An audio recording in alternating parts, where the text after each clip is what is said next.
अभी जैसा कि मैंने आपको सब कुछ बता दिया, क्या क्या बता दिया, सबसे पहले मैंने आपको बता दिया कि इस चैप्टर का थीम क्या है, उसके बाद मैंने बताया कि पढ़ने का ऑर्डर क्या है। इस पढ़ने के ऑर्डर को मैं फॉलो कर रहा हूँ। सबसे पहले हम लोग क्या पढ़ रहे हैं बेटा, economic development under British rule. Sir आ जाओ सर।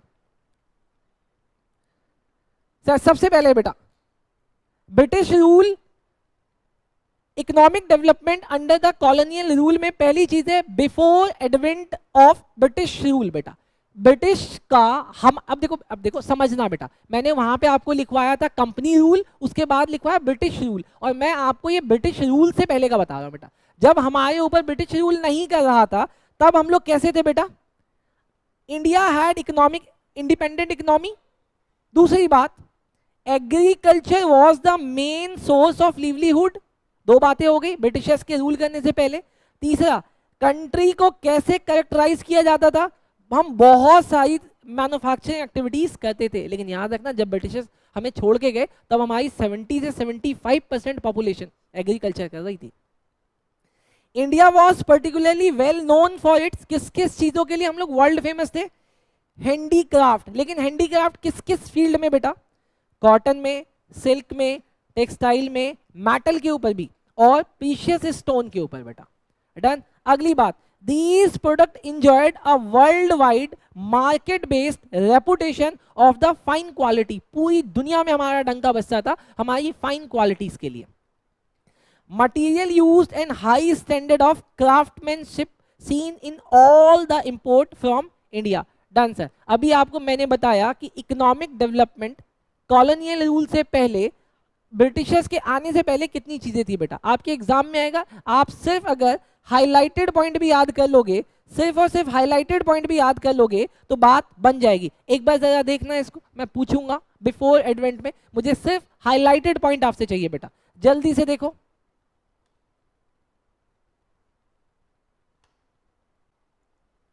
नालायक बच्चों, आपने बिफोर एडवेंट देख लिया। अब ये जो आपके एग्जाम में मेन आता है बेटा, ये देखो sir, under colonial rule colonial government was concerned more with the protection and promotion। Sir दो वर्ड है sir, protection and promotion of economic interest of their home country। साला मतलब वो यहां आया भी किसके लिए, सिर्फ अपनी कंट्री के लिए। क्यों sir, then interest of Indian economy. Sir पहली लाइन से मुझे बहुत साफ इंटेंशन दिखता है ब्रिटिशर्स का, उनका इंटेंशन था अपने देश का प्रोटेक्शन और अपने देश का प्रमोशन। दूसरी बात सर, देयर पॉलिसीज, इस तरीके की पॉलिसीज बनाई बेटा, brought about a fundamental change in the structure of Indian economy bye transforming the country into supplier. ओहो, हमें सप्लायर बना दिया किस चीज का, रॉ मटेरियल का। और दूसरा हमें क्या बना दिया, कंज्यूमर किस चीज का, फिनिश्ड इंडस्ट्रियल प्रोडक्ट का। वो भी कहां से खरीदने बोला, ब्रिटेन से। मतलब उन्होंने हमें बोला कि तुम अपना रॉ मटेरियल हमें भेजो और तुम हमसे फिनिश्ड गुड खरीदो, वही रॉ मटेरियल का बना हुआ। मतलब वो हमसे कॉटन मंगवाता था और कॉटन से शर्ट बना के हमारे यहाँ पे बेचता था, गधा। आगे, colonial government never never never never made any sincere effort to estimate India's national and per capita income. देखा अभी हमने डिस्कस किया था। फिर ये एफर्ट डाला किसने, सम इंडिविजुअल अटेम्प्टेड। कौन कौन थे सर, नोटेबल एस्टिमेटर वर दादा भाई नौरोजी, विलियम डिगबाई फिंडले, श्रीदास और वीके आरवी राव के अलावा आरसी देसाई। लेकिन इन सब में सबसे ज्यादा सिग्निफिकेंट किसका था, वीके आरवी राव का। ये मैंने ऊपर भी रखा हुआ है कि इस बार के एमसीक्यू में आने वाला है बेटा। However, most studied did not find countries growth of aggregate real output। लेकिन अगर एक्चुअली में देखा जाए ना, अभी तक इसकी कैलकुलेशन किसी के पास एग्जैक्ट वर्ड्स में है नहीं, लेकिन एक रफ एस्टिमेट कहती है कि इंडिया का जो रियल आउटपुट था वो किस परसेंट से कम था, 2% से भी कम था। और वर्ड यूज हुआ मेगर, मतलब बहुत छोटा परसेंट था हमारे ग्रोथ का। कितना, 0.5% हमारे पर कैपिटा इनकम का ग्रोथ था बेटा। डन। अब इतनी बात अगर समझ में आती है तो इसके बाद एक और बात समझ लो बेटा, कई बार देखा गया है इसको एमसीक्यू में, पर मैंने इस साल के एमसीक्यू में आपको नहीं बोला। लेकिन देखो जरूरी नहीं है कि जो मैं बोलूं वही एग्जैक्ट हो, इसीलिए हम इसको भी देख लेते हैं सर। मुस्लिन क्या थी सर, अबे मुस्लिम नहीं बे, मुस्लिन एक तरीके का कॉटन है बेटा। अब आखिर ये कॉटन क्यों फेमस है सर, पहला it is a type of cotton textile जो कि कहां पे होता था, बंगाल में होता था। लेकिन वो वाला बंगाल आज कहां पे है सर, ढाका में है, लेकिन वहां के लोग इसको किस नाम से बोलते थे? प्री इंडिपेंडेंस पीरियड इसको डक्का बोलती थी सर। और आज ये क्या है सर? बांग्लादेश की कैपिटल है। याद हो गया सर? मुस्लिम बंगाल में ओरिजिन हुई और आज ये कहां पे है? ढाका में। ढाका क्या है? बांग्लादेश का कैपिटल। लेकिन प्री इंडिपेंडेंट लोग इस ढाका को डक्का बोलते थे। अगली बात सर, ये जो डक्कई मुस्लिम है इसने वर्ल्ड वाइड फेम गेन कर लिया था। इतना बढ़िया था सर। सर क्यों? क्योंकि ये फाइनेस्ट वैरायटी थी, और जो फाइनेस्ट वैरायटी थी उस मुस्लिम को भी ये लोग क्या बोलते थे? मलमल। कुछ ट्रैवलर तो इस मलमल को बोलते थे मलमल शाही, और कुछ इसको बोलते थे मलमल खास। अब आप याद रखना, गलत नहीं कर देना सर। गलत क्यों नहीं कर देना? पहला है सर मुस्लिम, लेकिन मुस्लिम की भी फाइन क्वालिटी को क्या बोला गया? मलमल। लेकिन अगर इसकी जगह वो लोग लिख दें मलमल शाही तो भी सही होगा, और मलमल खास तो भी सही होगा। लेकिन पता है लोग इसको किस किस चीज के लिए यूज करते थे सर? रॉयल्टी के चक्कर में। मतलब जैसे आज हम लोग बहुत सारी चीजें दिखावे के चक्कर में यूज करते हैं ना, बहुत महंगा, ठीक ऐसे ये उस समय रेपुटेशन के लिए यूज होता था बेटा। डन। अच्छा, जब मैं एनसीईआरटी की किताब देख रहा था तो वहां पे एक लाइन लिखी हुई थी, पता नहीं मुझे एग्जाम में आएगा कि नहीं आएगा, वैसे मोस्ट प्रोबेबली चांस है कि नहीं आएगा, बट आप देख लो बेटा। India is the pivot of our empire. If the empire loses any other part of its dominance we can survive, but if we lose India the sun of our empire will have set। किसी Britishers ने एक बात कही थी जाते जाते कि India हमारे लिए बहुत जरूरी एम्पायर है, अगर इंडिया हमसे चला गया तो ये डूब जाएगा बेटा। किसने कहा था? विक्टर अलेक्जेंडर रूस ने। कब? 1894 में। याद करने की बिल्कुल जरूरत नहीं है। अब जो मैं आपको जितना बोल रहा हूं बस आप मुझे उतना करके दे दो। आपका टाइम शुरू होता है अब। ये मैंने यहाँ पे जितनी बातें लिखी हैं इसमें जितने भी हाईलाइटेड पॉइंट हैं आप मुझे वो हाईलाइटेड पॉइंट करके दे दो। आपका समय शुरू होता है 3 मिनट अब।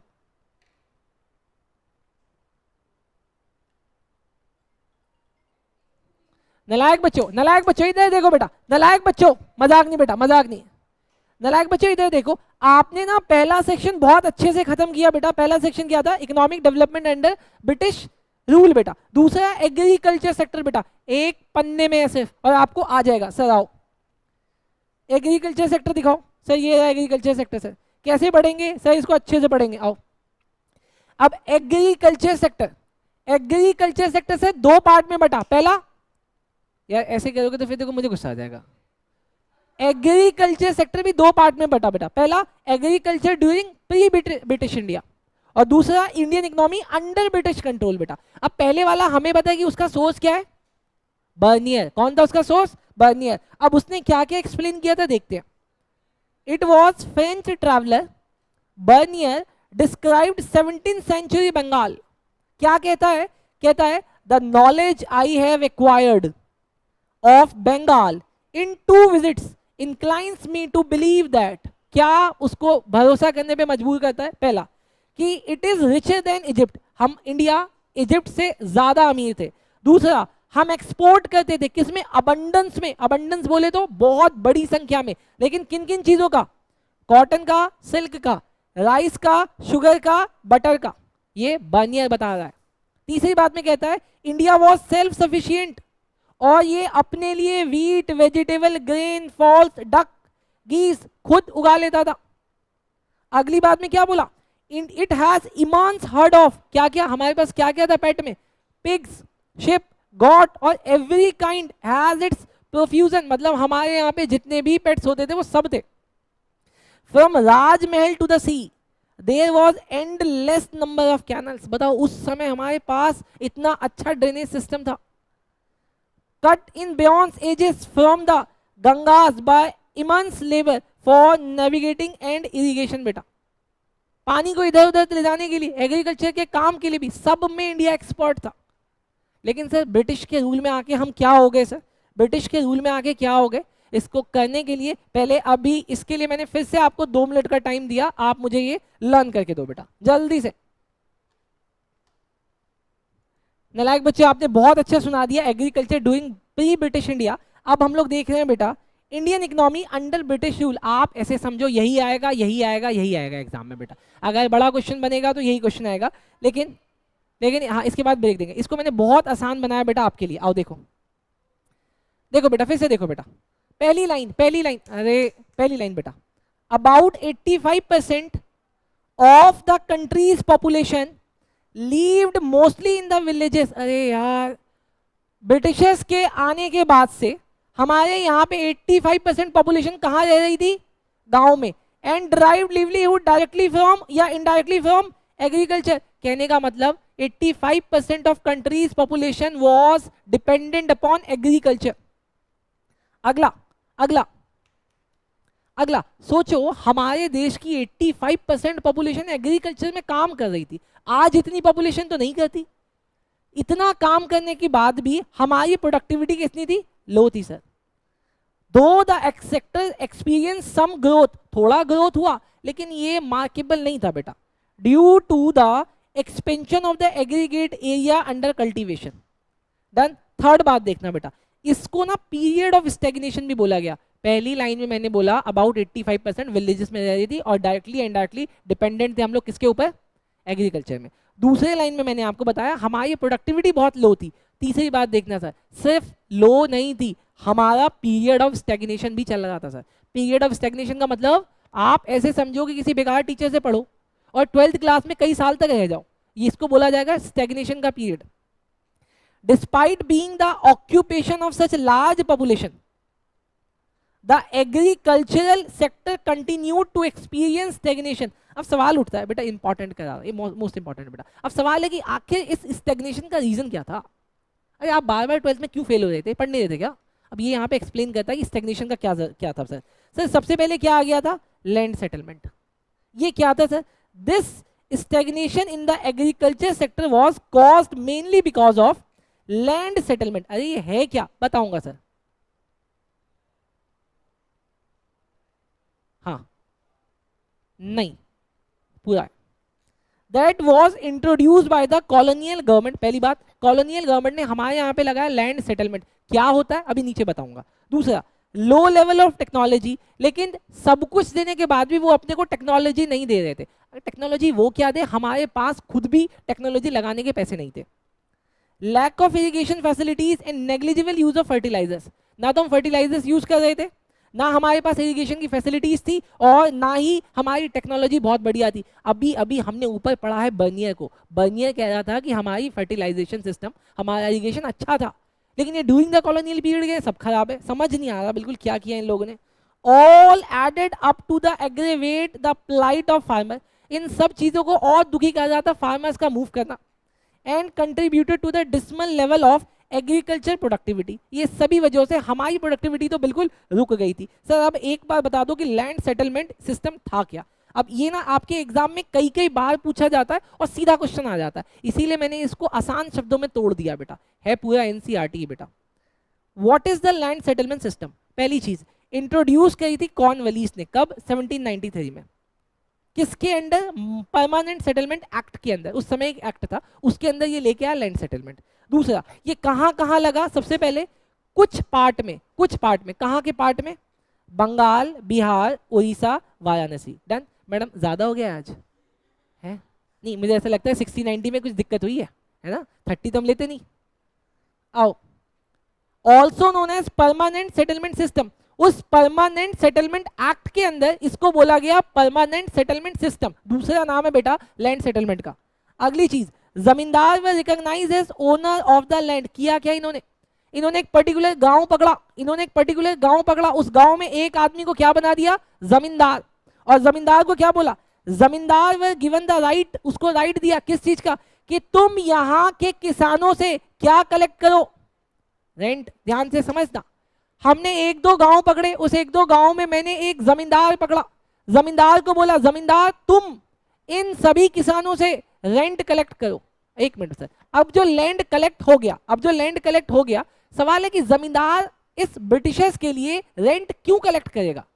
जमींदार ब्रिटिशर्स के लिए रेंट क्यों कलेक्ट करेगा?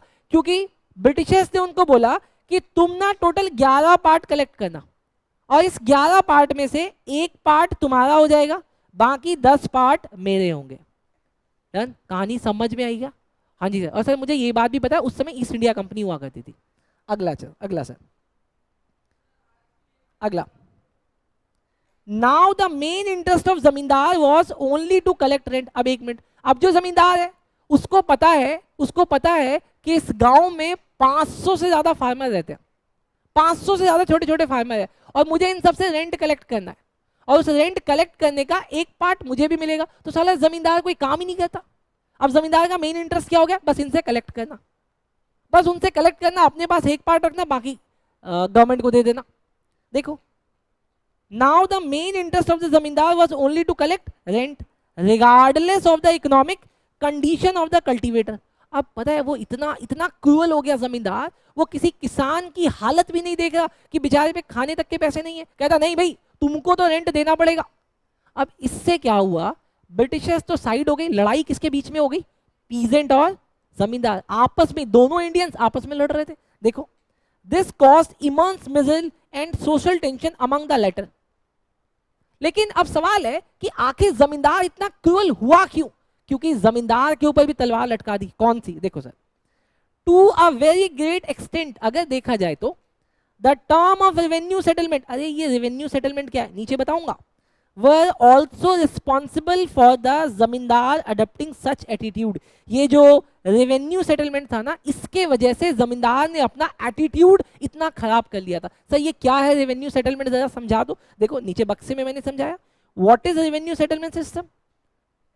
Under zamindari dates for depositing, मतलब जमींदार को बोला कि इस डेट तक तुम उन किसानों से रेंट कलेक्ट करके लेके मुझे जमा करा देना। अगर जमा नहीं कराओगे, specified sum of revenue were fixed, लेकिन अगर नहीं जमा कराओगे, failing which the zamindar will lose their right, तो तुमसे तुम्हारा अधिकार छीन लेंगे हम। ओहो, जमींदार को लगने लगा कि अब मेरे से मेरा अधिकार चला जाएगा तो किसी और को मिल जाएगा, फिर ये जो एक पार्ट मुझे मिलता है वो नहीं मिलेगा। इसीलिए वो जबरदस्ती लोगों से कहने लगा तुमको तो देना ही पड़ेगा, नहीं दोगे तो पीटेंगे। डन सर, पक्का पक्का समझ में आया। अच्छा सर, लेकिन हमारे इस एग्रीकल्चर का कारण सिर्फ ये नहीं था, एक और चीज थी सर। सर उसका क्या नाम है? Commercialisation of agriculture. अब ये कॉमर्शलाइजेशन ऑफ एग्रीकल्चर क्या था? कॉमर्शलाइजेशन, मैं अपने लिए पहले वीट ग्रो करता था, वीट, बट ब्रिटिशर्स में ऐसे चाहता था कि मैं वीट ना ग्रो करूं। मैंने बोला क्या करूं? कहता है ऐसी चीज ग्रो करो जो हाथों हाथ बिकती हो। अब वो हाथों हाथ चीज मैं तो खरीदूंगा नहीं, इंडियंस तो खरीदेगी नहीं, वो कहां बिकने लगी? ब्रिटिशर्स से। एक मिनट बेटा, एक मिनट। अब जरा समझने वाली बात है कि जब आप किसानों से there was of course some evidence of relatively higher yield of cash crop. जब ये बात हमें पता है कि कैश क्रॉप ग्रो करने से ज्यादा ग्रो कर रही थी, बट फिर भी इसने hardly help farmer in improving there condition, तब भी कोई ज्यादा खास कंडीशन इंप्रूव नहीं हुई sir. as instead of producing food crop, now they were producing cash crop which were to be ultimately used by British industries back home। वो यहां से ग्रो करा के कहां ले जा रहे थे? अपने घरों में ले जा रहे थे बेटा। आगे देखो सर, आगे सर ये लास्ट पॉइंट है, इसके बाद खत्म। इसके बाद आपका एग्रीकल्चर का सेक्शन खत्म बेटा, एग्रीकल्चर का सेक्शन खत्म बेटा। क्या है लास्ट से? जी पार्ट है। इंडियाज एग्रीकल्चर वर सफर्ड लॉट, बहुत असर हुआ, लेकिन उसके कारण क्या थे बेटा? एनसीईआरटी में यही बात लिखी है सर। पहली बात सर, स्टार्व्ड ऑफ इन्वेस्टमेंट, मतलब कमी, लैक। मैडम हमारे एग्रीकल्चर में कोई इन्वेस्ट करने को रेडी नहीं था, ये कारण था हमारा एग्रीकल्चर डूबने का। In terracing, flood control and drainage and desalination of soil, मतलब हमारे सॉइल में कहना फर्टिलाइजर के लिए काम किया जाता है, आई मीन फर्टिलाइजर्स मिलाना, ये सब चीजें, ये सब बिल्कुल नहीं हो जाता बेटा। अगला, small section of farmer change their cropping pattern. अब मुझे पता है ना, कुछ लोगों ने चेंज कर दिया था, वो फूड क्रॉप से क्या बनाने लगे थे? कैश क्रॉप बेटा। From food crop to commercial crop बेटा, कमर्शियल क्रॉप बोले तो कैश क्रॉप बेटा। And the last line is a large section of tenants या स्मॉल फार्मर्स या sharecroppers neither had sources, ना ही उनके पास पैसा था, साधन था, ना ही टेक्नोलॉजी थी, ना ही कोई इन्वेस्ट कर रहा था। इसीलिए हमारी हालात इतने बुरे थे बेटा। डन। अब मैंने आपको फिर से लास्ट 1 मिनट दिया, आप इसको रिवाइज करो और मैं आपसे सुनूंगा इस पूरे को बेटा। हट, मेरी बात सुनना बेटा, मेरी बात सुनना। एक बार एक बच्चा बीमार पड़ गया, एक बार एक बच्चा बीमार पड़ गया, वो डॉक्टर के पास गया, डॉक्टर से वो कह रहा है कि मैं ठीक हो जाऊंगा, मुझे मीठी मीठी दवाई देना, डॉक्टर दे देगा क्या? तुम भी बीमार हो और मैं डॉक्टर हूं, तुम मेरी भावनाओं को समझो। छोड़ो यार, 5 मिनट दे दो, क्या बिगड़ जाएगा ऐसा 5 मिनट में, या क्या सुधर जाएगा? अच्छा जाओ दिया 5 मिनट, 5 मिनट चाहिए ना, जाओ दिया। आओ सर, फिर से आपका वेलकम है एक अगले सेक्शन में, जो कि है थर्ड सेक्शन बेटा। थर्ड सेक्शन कैसे? अरे नालायक बच्चों, ऐसे देखो, हमने अभी किया economic development under British rule, उसके बाद किया एग्रीकल्चर सेक्टर, आज की क्लास में हम लोग इंडस्ट्रियल सेक्टर और करेंगे। देखो सर, इंडस्ट्रियल सेक्टर अच्छा है, मजेदार है बेटा। इंडस्ट्रियल सेक्टर, अगर मैं ये बोलूं ब्रिटिशर्स के आने से पहले हम लोग बहुत अच्छी कंडीशन में थे। देखो sir, India could not develop a sound industrial base under the British rule. तो मुझे पहले का तो नहीं पता, लेकिन ब्रिटिशर्स जो बहुत टेक्नोलॉजी जानती थी, हमारे यहाँ पे 200 साल रही, लेकिन फिर भी हमारी कंडीशन कोई खास अच्छी नहीं हुई बेटा। पहली बात, हैंडीक्राफ्ट इंडस्ट्री जिसके हम एक्सपर्ट थे, जिसमें हमारी इंडस्ट्री ग्रो कर रही थी, ये लोग उसको खा गए बेटा। देखो, countries world famous handicraft industries declined, ओ तरीके, no corresponding modern industrial base was allowed to come up to take pride of place so long enjoyed by the former। जिस चीज को लेके हम लोग बहुत प्राउड करते थे, एक तो उन्होंने उसको खत्म करा दिया। अगर उसको खत्म करा दिया तो कोई नई चीज लाते, कोई नई चीज भी नहीं आई। पहली बात समझ में आई सर इंडस्ट्रियल सेक्टर में। दूसरी बात, डी इंडस्ट्रियलाइजिंग बेटा, इनका मोटिव ही यही था कि वो हमें काम ना करने दे और हमारे यहाँ से रॉ मटेरियल ग्रो करा के वहां ले जाए और वहां से अपना सामान बना के लाए। ये बात तो हमने पहले भी पढ़ी, मैंने आपको बोला था, ये लाइन बार बार यूज होगी बेटा।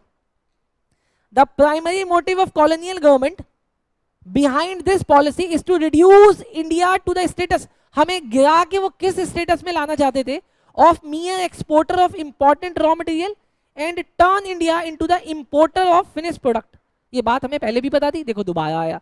अगली बात सर, अनएम्प्लॉयमेंट। अब जिन आदमियों को हैंडीक्राफ्ट करना आता था, तुम अगर हैंडीक्राफ्ट की इंडस्ट्री खत्म कर दोगे तो हम क्या हो जाएंगे? अनएम्प्लॉयड। ये देखो सर, यहाँ पे ये बात लिखी, in the unfolding economic scenario the decline of indigenous handicraft industries created not only the massive unemployment in India but also a new demand in Indian consumer market which was now deprived of the supply of locally made goods। खत्म हो गया sir, सब कुछ खत्म कर दिया इन लोगों ने। अब सर इसके अलावा मॉडर्न इंडस्ट्री काम कर रही थी, देखो इसी समय आपको पता ना टिस्को भी आया था। देखो sir, modern industry during the second half of 19th century modern industry began to take root in India but its progress remained very slow। लोग आ तो रहे थे लेकिन प्रोग्रेस बहुत स्लो था। पहला सर कौन था sir? Cotton textile mill, mainly dominated by Indians, were located in the western part of the country namely Maharashtra and Gujarat। यहाँ पे ये इंडस्ट्री थी। Jute mill dominated by foreigners were mainly concentrated in Bengal।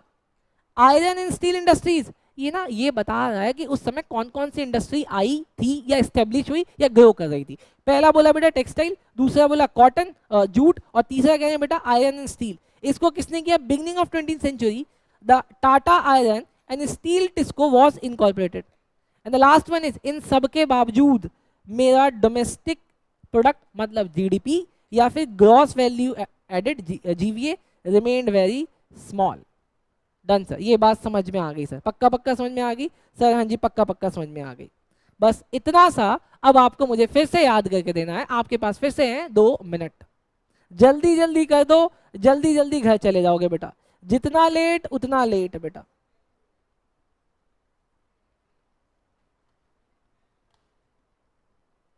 बेटा industrial में इतनी सारी चीजें करने के बाद बस इसमें अभी 3 बात बची है बेटा। पहली बात बेटा, पहली बात देखो, however there was hardly any capital good industry to help promote further industrialization in India।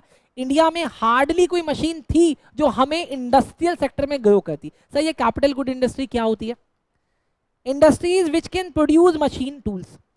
which are in turn used for producing article for current consumption। देखो बात ये आप लोग भी जानते हो, अगर मुझे कोई बड़ा प्रोडक्शन करना तो बड़ी मशीनें लगेंगी, लेकिन अगर मशीन ही नहीं होगी तो बड़ा प्रोडक्शन कैसे होगा? हैंडीक्राफ्ट में बेटा वर्ड यूज हुआ हैंड, हैंडीक्राफ्ट में वर्ड यूज हुआ हैंड, और हैंड से काम करने में लगता था टाइम, लेकिन वो मशीन से बना के ले आते थे बेटा, इसलिए मेरी इंडस्ट्री खराब हुई। उन्होंने कोई मुझे पीट पीट के नहीं बोला कि काम छोड़ दो, मैं जितनी देर में एक शर्ट बनाता था वो लोग वहां से 1 लाख शर्ट ले आते थे, और मुझे एक शर्ट बनाने में इतना टाइम लगा तो मैं अपनी कीमत मांगता था लोगों से। लोग क्या कहते थे, सस्ती कीमतों पे विदेश का सामान पड़ा है, मैं क्यों लूं तुमसे। तभी गांधी जी बहुत सारी स्कीम चलाते थे बेटा, बहुत सारे मार्च करते थे, बहुत सारे क्या नाम है प्रोटेस्ट करते थे। उन्हीं में से एक था बेटा खादी, जो कहते थे कि आप विदेशी कपड़े छोड़ो, हमारे कपड़े पहनो ताकि इंडस्ट्री बच जाए हमारी। खादी एक्सपेंसिव था, लेकिन उस समय मेरे इंडिया का था ना, इसलिए कहते, मैं तो बोल रहा हूँ महंगा था, इसीलिए तो सारे लोग शिफ्ट हो गए। कहाँ शिफ्ट हो गए? वो ब्रिटिशर्स का सामान खरीदने लगे। गांधी जी ने बोला कि अगर तुम ब्रिटिशर्स का सामान खरीदोगे तो हमारी खुद की इंडस्ट्री खराब हो जाएगी, आप उनको त्यागो, महंगा महंगा खरीदो। डन। अगली बात सर, फर्दर मोर बेटा, ये कंक्लूजन है बेटा, growth rate of a new industrial sector and its contribute to the GDP and GVA remained very small. जो बात मैंने ऊपर बोली दोबारा मैंने उसको कंक्लूड किया, आप भी अपने एग्जाम में करोगे। दिस सेक्टर रिमेन्ड कन्फाइंड, लेकिन ये सेक्टर कन्फाइंड रहा। सर इंडस्ट्रियल सेक्टर में ग्रो होना चाहिए, मशीनें बननी चाहिए थी, प्रोडक्शन होना चाहिए, फैक्ट्रीज लगनी चाहिए थी, लेकिन इन्होंने अपने आप को कहाँ कन्फाइंड कर लिया? रेलवे में, पावर जनरेशन में, कम्युनिकेशन में, पोर्ट में। सिर्फ वो अपने बारे में सोच रहे थे। रेलवे बनेगा तो सामान इधर उधर होगा, पावर जनरेशन होगा तो प्रोडक्शन सही से होगा, कम्युनिकेशन होगा तो वहां तक बता पाएंगे, पोर्ट बनाएंगे तो यहाँ से सामान वहां, वहां से सामान यहाँ आ पाएगा बेटा। जल्दी से देख लो, इसको याद करने की खास जरूरत है नहीं बेटा, ये आपको अपने आप ही याद हो गया बेटा ऑटोमेटिकली। डन। अब हम आज के लास्ट सेक्शन में आ जाते हैं बेटा। लास्ट सेक्शन क्या है? फॉरेन सेक्टर बेटा। आ जाओ सर। अगर मैं आपको बोलूं फॉरेन सेक्टर आपको याद है तो मेरी बात मानोगे? याद है सर? उसके पीछे रीजन क्या? एक ही पॉइंट है सर, हमें बना दिया इंपोर्टर, किस चीज का? फिनिश्ड गुड का, और हमें बना दिया एक्सपोर्टर, किस चीज का?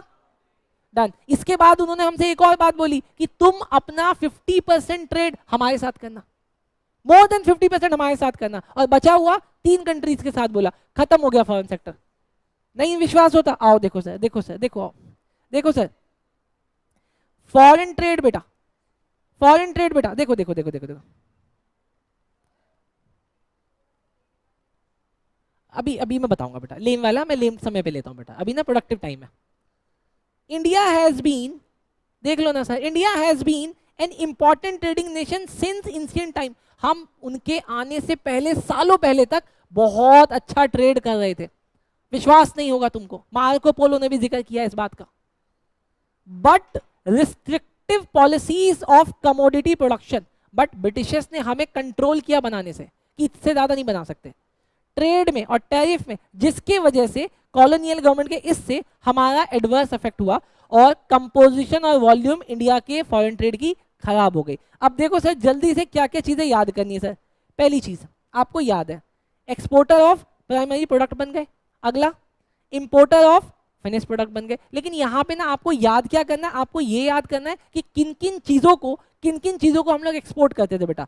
रॉ मटेरियल सिल्क का, रॉ मटेरियल कॉटन का, रॉ मटेरियल वुल का, रॉ मटेरियल शुगर का, इंडिगो का, जूट का। लेकिन हम लोग इंपोर्ट क्या क्या करते थे सर? फिनिश्ड गुड, कॉटन से बने कपड़े, सिल्क से बने कपड़े, वुलन के बने कपड़े। हम लोग कैपिटल गुड लेकिन छोटी छोटी मशीन्स कर रहे थे बेटा। अगला चीज, उसके बाद क्या बोला? उसके बाद बोला रिस्ट्रिक्टिव ट्रेड। हमें क्या बोला? तुम अपना सामान सिर्फ कहां बेचोगे? कहां बेचोगे? सिर्फ और सिर्फ ब्रिटेन को बेचोगे। देखो, more than 50% of India's foreign trade was restricted to Britain, while थोड़ा बहुत उन्होंने छोड़ा कहाँ का? Few other countries. कौन कौन सी? चाइना, श्रीलंका और ईरान। ईरान का पहले नाम था पर्सिया और श्रीलंका का पहले नाम था साइलॉन। इसीलिए इन्होंने क्या बनाया? The opening of Suez canal further intensified British control over India, और अब पानी का रास्ता भी उन्होंने बना दिया था इंडिया और ब्रिटिशर्स के बीच में बेटा। लास्ट पॉइंट बेटा, ये लास्ट पॉइंट है बेटा, है ये 2 पॉइंट लेकिन ये कंसीडर 1 पॉइंट किया गया बेटा। देखना कैसे, लार्ज एक्सपोर्ट सरप्लस। सवाल आपका आएगा कि सर ये एक्सपोर्ट सरप्लस होता क्या? एक्सप्लेन करूंगा। The most important characteristic of India's foreign trade through out the colonial period was generation of large export surplus. This surplus came at a huge cost to the country's economy. पहले तो हमारे trade में से ही large export surplus जमा हो गया, अब जिसकी कॉस्ट बहुत ज्यादा हो गई। फिर इन्होंने क्या किया, ये जो सरप्लस बना ये असेंशियल कमोडिटीज का बना।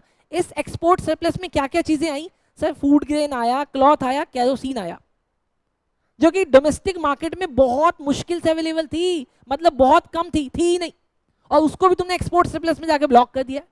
अब वहां पे ब्लॉक करने के बाद तुम क्या कर रहे थे, इसको अपने फायदे के लिए यूज करते थे। किस किस फायदों के लिए? अपने ऑफिस के खर्चे निकालते थे, तुम इससे हमसे ही लड़ाई करने के लिए पैसा खर्च करते थे। तीसरा, तुम इससे इंपोर्ट करते थे इनविजिबल सर्विसेज। इनविजिबल सर्विसेज क्या होती है सर? सॉरी, इनविजिबल आइटम क्या होती है? सर्विसेज।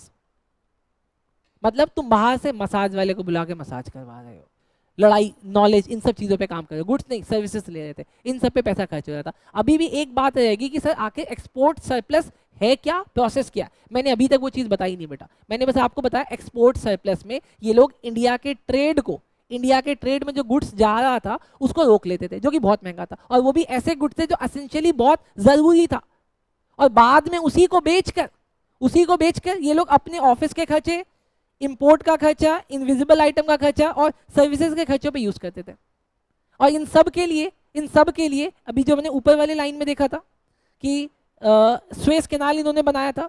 अब सर इस स्वेज कैनाल को आपकी बुक एक बक्से के अंदर एक्सप्लेन करती है बेटा, और बहुत सारी बातें लिखी हुई हैं बेटा, लेकिन उन सारी बातों को मैं ब्रेक करके आपके लिए लाया बेटा। मोस्ट इंपॉर्टेंट है ये, आपके एग्जाम में आएगा, स्वेज कैनाल आएगा, मोस्ट इंपॉर्टेंट है बेटा। क्या है स्वेज कैनाल? सबसे पहले देखना बेटा, इन सारी बात को भूल के पहले दिमाग में एक बात रखना, लास्ट पॉइंट बेटा, पहली लास्ट बात, स्वेज कैनाल क्या हुआ?